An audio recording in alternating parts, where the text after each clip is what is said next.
जन कल्याण शिविर में बुजुर्गों की समस्या सुलझाने पहुंचे पर्यटन मंत्री डॉक्टर शंकर घोष।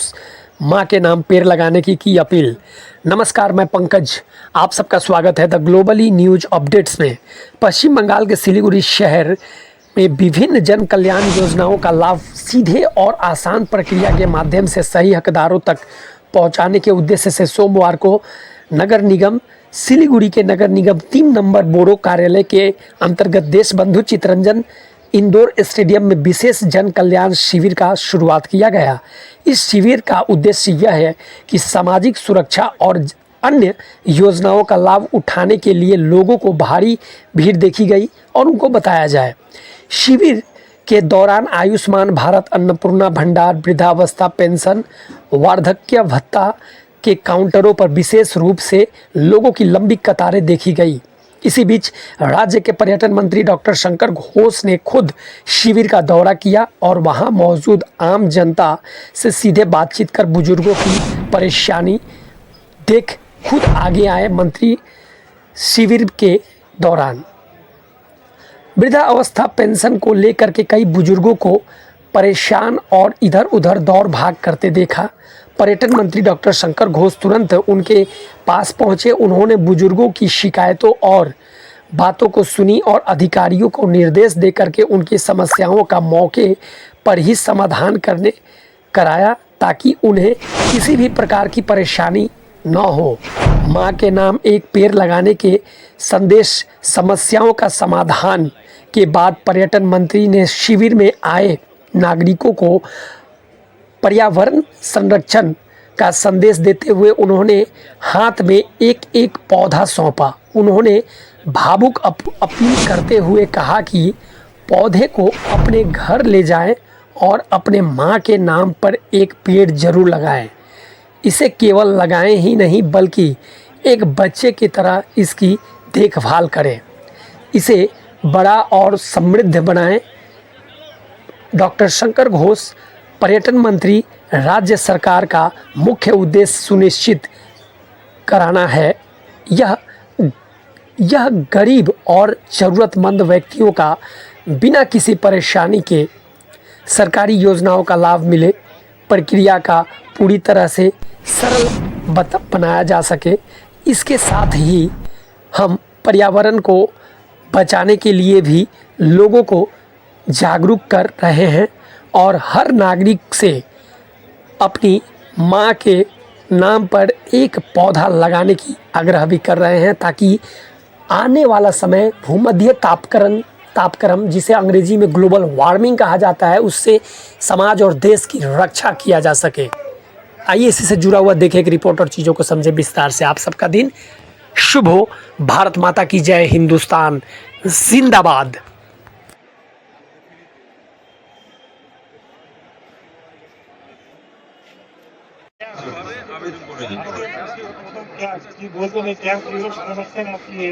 দেখুন, সারা ইত্যাদি এই বিষয়গুলো তো যারা অ্যাডমিনিস্ট্রেশনের আছে ওরাই ultimately end of the day তারা রিপোর্ট করবে। আমরা মূলত দেখতে এসেছিলাম যে মানুষের উপস্থিতি, তাদের কোনো বিষয় সম্পর্কে যদি জানবার থাকে সেটা। তো আমি দেখলাম যে বার্ধক্য ভাতা নিয়ে একটা অনেক মানুষ এসছেন এবং এসসি এসটিদের ক্ষেত্রে ফর্ম দেওয়া হচ্ছে এবং যারা জেনারেল কাস্ট তাদের ক্ষেত্রে সাদা কাগজে লিখিতভাবে আবেদন করতে বলা হয়েছে। আরেকটু ঘুরলে আমি বুঝতে পারবো, প্রত্যেকটা বড়তেই একবার যাবো। হ্যাঁ, আয়ুষ্মান যোজনার যেটা আমাদের রয়েছে দেখলাম তাতেও প্রচুর আগ্রহ রয়েছে। 54টি স্কিমের উপরে আজকে এখানে এই জনকল্যাণ শিবির, এটা 15 থেকে 17 তারিখ অবধি চলবে। এবার আমি যদি খুব ছোট্ট করে যদি বলি, ধরুন ব্যাকওয়ার্ড ক্লাস ওয়েলফেয়ারে pre matric, post matric scholarship আছে, শিক্ষাশ্রী আছে, মেধাশ্রী আছে, তপশিলি বন্ধু আছে। ব্যাংকের ক্ষেত্রে প্রধানমন্ত্রী জনধন যোজনা, পিএম জীবন জ্যোতি বীমা যোজনা, PM Suraksha Bima Yojana, Atal pension Yojana. Food and সাপ্লাইতে PM Garib Kalyan Anna Yojana, Rajya Khadya Suraksha Yojana RKSY 1, PM Ujjwala Yojana আছে। এরপরে হেলথে আসলে আয়ুষ্মান ভারত আছে, হায়ার এডুকেশনে West Bengal student credit card আছে, হোমের ক্ষেত্রে Aadhaar enrolment and citizenship amendment act application আছে, ই শ্রম কার্ড আছে, পিএম শ্রমযোগী বন্ধন আছে, ল্যান্ডের ক্ষেত্রে মিউটেশন অফ ল্যান্ড রেকর্ডস আছে, minor correction of land records আছে, পাট্টা অ্যাপ্লিকেশন আছে। এরপরে মাইক্রো স্মল অ্যান্ড মিডিয়াম এমএসএমইর ক্ষেত্রে এটাও যেরকম আয়ুষ্মানের ক্ষেত্রে আমরা পাইনি, এই পিএম বিশ্বকর্মাটাও একটা অন্যতম ফ্ল্যাগশিপ প্রজেক্ট আমাদের দেশের সরকারের, সেটাও এখানে এতদিন হতো না, এবার হবে।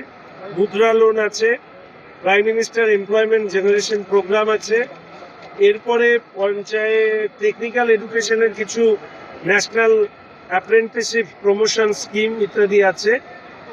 এরপরে ট্রাইবালদের ডেভেলপমেন্টে pre matric and post matric scholarship আছে, শিক্ষাশ্রী এসটি আছে, জয় জওহর আছে, ইউডিএম এর ক্ষেত্রে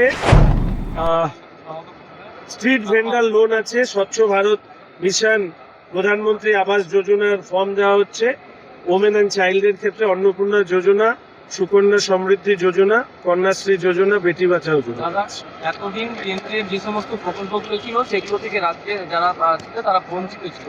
এবার রাজ্যে রাজ্য এবং কেন্দ্রে একই সরকার, তারা কিভাবে মানে এই যে প্রকল্পগুলি সুবিধাগুলি পাচ্ছে সেই ক্ষেত্রে কি বলবো? দেখুন, মানুষ এটা উপলব্ধি করছিল যে এই রাজ্যে বিগত দিনে তৃণমূলের সরকার কেন্দ্রীয় প্রকল্পকে বাস্তবায়িত করতে কিছুতেই দেবে না। আয়ুষ্মান ভারত হোক, বিশ্বকর্মা যোজনা হোক, যেগুলোর ক্ষেত্রে মানুষের একটা আগ্রহ আমি দেখেছিলাম। আপনারা দেখেছিলেন যে আমি রেশন দোকানে গিয়ে দেখিয়েছিলাম যে প্রধানমন্ত্রী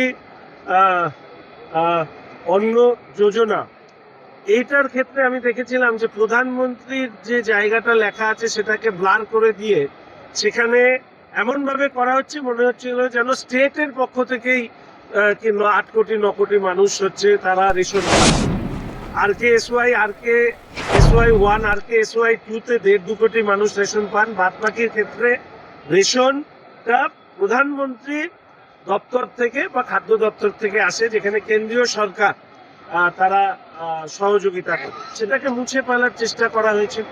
এবং আজকের দিনে দাঁড়িয়ে আমি খুশি, এই যে বারবার বলছি না ডাবল ইঞ্জিনের সরকারের স্বাদ, মাননীয় মুখ্যমন্ত্রী যে কথা বলছেন, এর থেকে যেটা হবে সেটা হচ্ছে পশ্চিমবঙ্গের রাজ্য সরকারের বিভিন্ন স্কিম, যেটা বর্তমান সরকার বিগত দিনের সরকারের যে স্কিম যেটা তারা চালু রাখবেন, যেরকম লক্ষ্মীর ভান্ডার কনভার্টেড হয়ে যাচ্ছে অন্নপূর্ণা ভান্ডার, এরকম প্রচুর স্কিম কনভার্টেড হবে। আর কেন্দ্রের সরকারের যে স্কিম এতদিন রাজ্যে চলেনি, এই দুটো স্কিমেরই সুযোগ এবার রাজ্যের মানুষ পাবে। नवजीवन हॉस्पिटल में आपका स्वागत है। अनुभवी डॉक्टर, आधुनिक तकनीक और समर्पित देखभाल, सब कुछ एक ही छत के नीचे। नवजीवन हॉस्पिटल, जहां होती है स्वस्थ जीवन की शुरुआत। चेक पोस्ट ट्रेडियम बिल्डिंग, 3rd फ्लोर, सिलीगुड़ी।